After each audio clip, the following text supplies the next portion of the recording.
Tuesday night on the hit list, you're listening to Glen Scott. If you want to get involved on Twitter this evening, we're over at kmfm official, and Nathan Sykes is on the show. And the last time we caught up, your album hadn't even been announced yet. Now it's 2 months in. How does it feel now it's kind of properly sunk in? Amazing. You know what, it's weird because I think as obviously the person who made the album, I did all my listening to the album before the album came out, so I haven't really listened to it since it's come out, and I'm just getting loads of nice comments about it, which is always nice. So I kind of shifted onto what is coming next. So I'm writing loads of songs at the moment because I'm in a different timescale to people who were listening to the album, if that makes sense. Do you listen back to yourself when you're in a car? If your song comes on the radio, are you the sort of person who's like, oh, turn it up, it's me? Or are you the sort of person who's like, oh, I don't really want to listen to myself? Oh no, I buzz off it because, to be fair, I'm like a car singer anyway.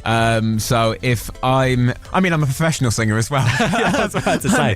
But I mean, like, if something comes on the radio and I'm stuck in traffic, I'm that guy who will try and get everyone singing as like a group. Well, picture this. You're in a situation, you're in a really big traffic jam. You've been waiting there for 2 hours. Yeah. All of your mates are in the car. You're really, loads of people are getting really grumpy. Yeah. You've got the aux cable and you need to put on one song to kind of fix the situation, make everyone feel happy. What song do you pick? Happy, Pharrell. That's a strong one, to be fair. That's a happy song. So what's your go-to ballady song if you had one where you had to properly want everyone singing? Because Pharrell Happy's good for kind of happy singing along, but if you wanted everyone to properly stretch their vocal cords, what's the go-to one? Thinking Out Loud. Yes. Solid. That is a strong one. Yeah, you can't beat it unless you're getting into old school moments. But yeah, I think keep it current. Let's talk about your fans quickly, because they're so ridiculously dedicated. Anytime we put a post about you on Twitter, it just goes mental. Retweets, favourites, people saying thank you for playing the song, which is always nice in itself.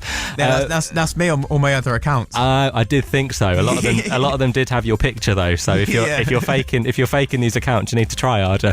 At least put different photos on. What's the strangest thing someone said to you on social media? Obviously another one that's radio friendly. Well, where do I start?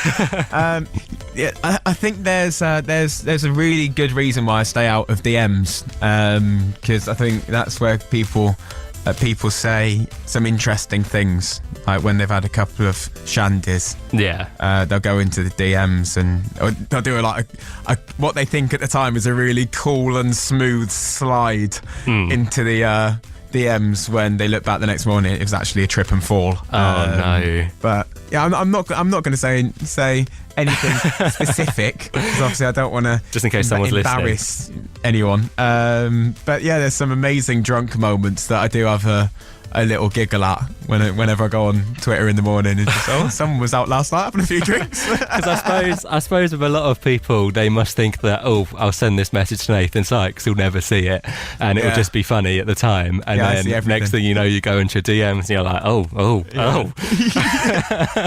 Yeah, you know what's weird as well? I think obviously when I was in the band, I didn't get any of that stuff because I was the youngest, and they were like, oh, Nathan's the innocent one. But obviously now I've grown up, and obviously I'm 23 now. People see me as a man, so they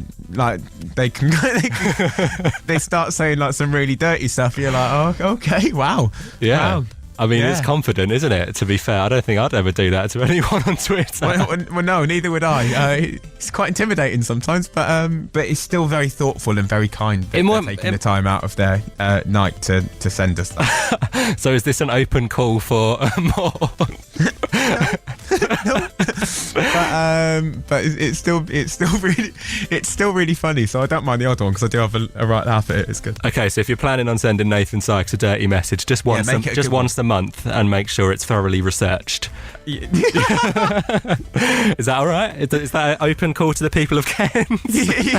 Yeah. Well, you know what? I've got friends in Kent, so and I know they listen in. So yeah, they're going to be the ones messaging you after a night out on a Friday.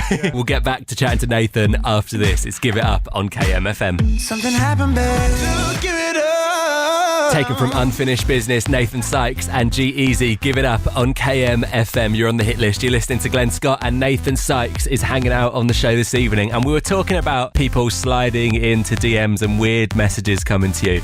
What's the weirdest rumour you've ever heard about yourself, whether it's like online, in press, wherever? You know what's weird is when out of nowhere you're dating someone and you just kind of like someone's post or mention them in an interview, and then suddenly you're dating them. Suddenly you're together. Yeah, it's a bit bizarre, really. I went on Twitter one time and apparently I was like in a full-on secret relationship with Camilla, formerly of Fifth Harmony. So it was just a bit of a shock. I was like, oh, I didn't know that. I mean, fab. I should really message her. Yeah, that'd be brilliant. But then at the same time, you're like, this has got nothing to do with me. People have just completely taken. Just made it up. Yeah, just taken it and ran with it. But then that's quite a good introduction, though, isn't it?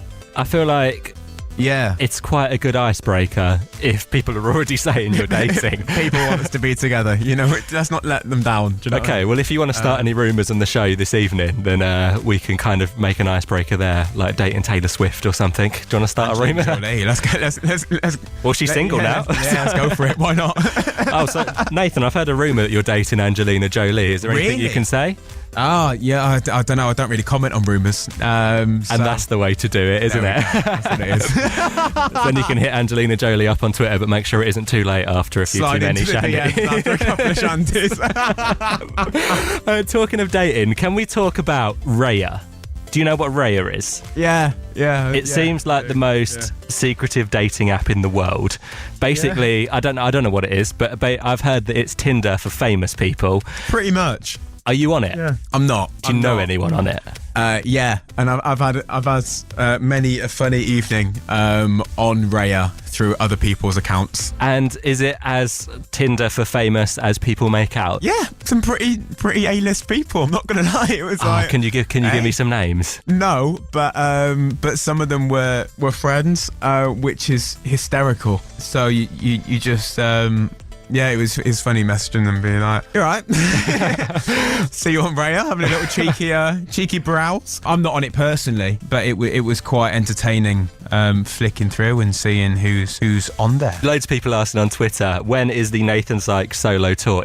Are there plans in the works? You know what? I was touring pretty much for most of 2016. I was obviously on tour with Little Mix, which was the biggest UK tour of the year, I think it was. Then I was on tour with Alessia Cara in America, and then I'm off to Dubai to the Jazz Festival out there. So I'm always doing shows. I think obviously we'll see. I think when the time is right, I'll put on a tour. I'm very focused on writing at the moment. That's kind of where I'm at. I'm very focused on me being in the studio and creating new music, because I think with the music industry moving so quickly at the moment, I think the demand for music is always there. Yeah. So that's my main focus at the moment, but when I might wait a bit and maybe do something towards the end of the year, but I'll be doing shows obviously throughout the year, so yeah, I'm knocking around. That's a very I'm not dating Angelina Jolie style answer to are you touring this year? It's a very blasé answer. Nonchalant, some people would say. But some people will just kind of find bits to take away from it and be like, actually, this means that this is happening. This is happening in June. This is happening in October. That answer will wind people right up that I've just given.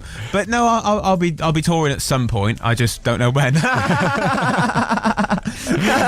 I know you're going to get loads of people after a couple of shandies DMing you, asking you about tours and more. Yeah, absolutely. And that's exactly what you've asked for in this interview. Of course. Cool. Why not? Thank you for chatting to me today. No, thank you so much for taking the time, and thank you so much for that as well. It's all good. I'm going to hit play on There's Only One of You. Can I leave you to introduce it, please? Yeah, of course. Hi, I'm Nathan Sykes, and this is my brand new single, There's Only One of You. Some say our love was just made up words, but I could write a book.